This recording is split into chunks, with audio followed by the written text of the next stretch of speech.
Om Swastiastu anak-anak. Sebelum kita mengawali pelajaran, terlebih dahulu mari kita berdoa. Semoga apa yang kita bahas pada pertemuan hari ini ada manfaatnya. Mari kita berdoa mulai. Baik anak-anak, untuk cakupan materi pada pertemuan hari ini yaitu tentang nilai-nilai yadnya dalam Ramayana. Kita akan membahas pengertian yadnya dan pembagian yadnya.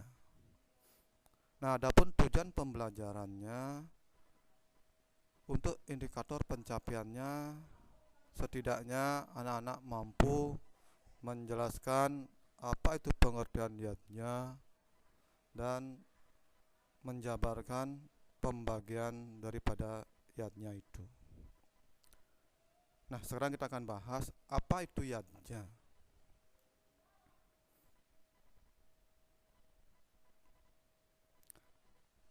Kita mulai dari pengertian yadnya. Nah, secara etimologi, kata yadnya artinya memuja, ya, dimana kata yadnya itu berasal dari urat kata yad, itu bahasa Sanskerta, ya, artinya memuja, memberi pengorbanan atau menjadikan suci.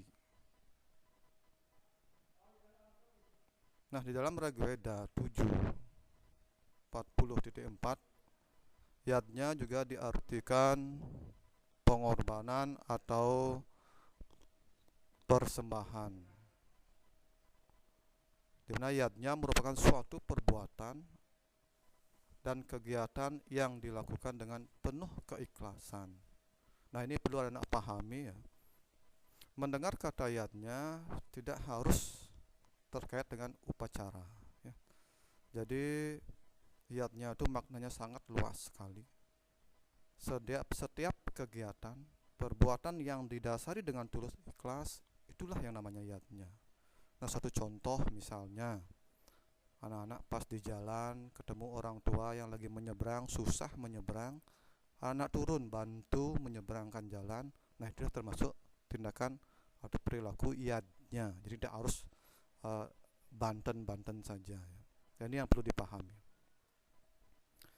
Nah, ini beberapa kitab suci yang menyatakan keagungan yadnya itu terdapat dalam Atharvaveda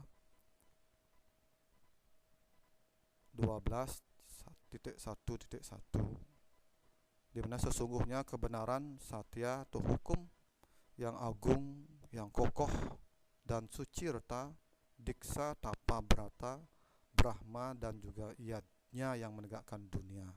Semoga dunia ini memberikan tempat yang lega bagi kami dan ibu kami sepanjang masa. Nah, ini artinya dengan melaksanakan yadnya, dunia ini bisa tegak. Nah, sekarang unsur-unsur yadnya. Apa yang menjadi unsur-unsur yadnya? Yang pertama ada karya. Nah, apa itu karya? Karya itu artinya perbuatan.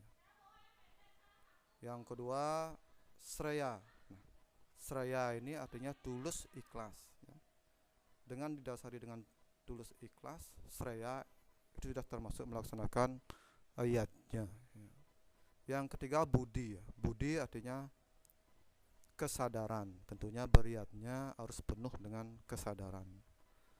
Dan yang terakhir, bakti. Bakti artinya persembahan. Nah, inilah unsur-unsur yadnya: karya, sreya, budi, dan bakti. Latar belakang melaksanakan yadnya, ya. Kenapa kita harus melakukan yadnya? Nah, ini yang melatar belakangi kita melaksanakan yadnya karena adanya trirena. Apa itu trirena, anak-anak? Trirena adalah 3 hutang. Karena kita memiliki hutang, tentunya harus dibayar. Bagaimana caranya membayar trirena ini? Nah, menurut ajaran agama Hindu, trirena ini dibayar dengan melaksanakan panca yadnya. Pancayatnya yang terdiri dari Dewa yatnya, Buddha yatnya, Resi yatnya, Pitra yatnya, dan manusia yatnya. Jadi 3 hutang ini dibayar dengan cara melaksanakan panca yatnya. Yang pertama, hutang kepada dewa yang disebut dengan Dewa Rena itu dibayar dengan cara melaksanakan Dewa yatnya dan Buddha yatnya. Untuk Resi Rena dibayar dengan cara melaksanakan Resi yatnya, dan Pitra Rena dibayar dengan melaksanakan Pitra yatnya dan manusia yatnya. Nah, ini Pak tampilkan beberapa sloka yang terdapat dalam kitab Bhagavad Gita 3.10 ya. Sesungguhnya sejak dulu dikatakan Tuhan telah menciptakan manusia melalui yatnya. Berkata, dengan ini engkau akan berkembang sebagaimana sapi perah yang memenuhi keinginanmu sendiri. Nah, ini beberapa sloka tentang keagungan yatnya yang terdapat dalam Bhagavad Gita 3.10.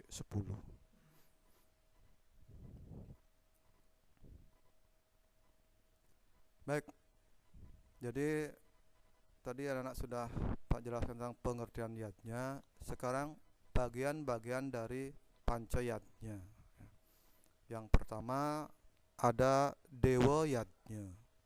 Dewa yatnya korban suci kepada para dewa. Yang kedua ada manusia yatnya. Manusia yatnya korban suci kepada sama manusia. Yang ketiga Resi yatnya. Resi yatnya korban suci yang tulus ikhlas kepada para maharesi atau para pendeta. Yang keempat Pitra yatnya, korban suci yang tulus ikhlas kepada para leluhur atau pitara. Dan yang terakhir Buddha yatnya, yaitu korban suci yang tulus ikhlas kepada para Buddha. Nah, itu bagian-bagian dari pancayatnya. Nah, di sini juga ada Pak kutip di Geguritan Pancayatnya juga disebutkan bagian-bagian pancayatnya, yang juga menjelaskan apa yang Pak sampaikan tadi tentang bagian-bagian dari pancayatnya tersebut. Nah, itu sedikit anak-anak tentang pengertian yatnya dan bagian-bagian pancayatnya. Nah, sekarang Pak akan tampilkan beberapa contoh atau gambar tentang kegiatan yatnya. Yang tampil ini gambar tentang pelaksanaan dewa yatnya.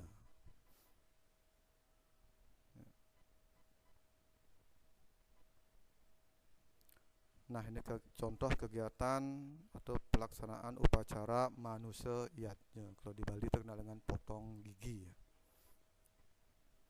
Nah, ini berikutnya upacara Resi yatnya. Nah, ini upacara ngaben yang sudah tidak asing lagi di Bali tentang contoh upacara Pitra yatnya.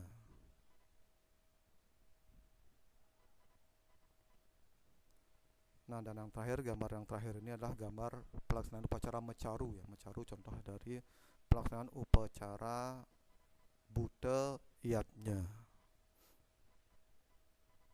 Baiklah anak-anak, demikian secara singkat yang bisa Pak jelaskan tentang pengertian yatnya dan bagian-bagian yatnya. Sampai ketemu dengan pada pertemuan berikutnya. Pak akhiri dengan Parama Santi. Om Santi Santi Santi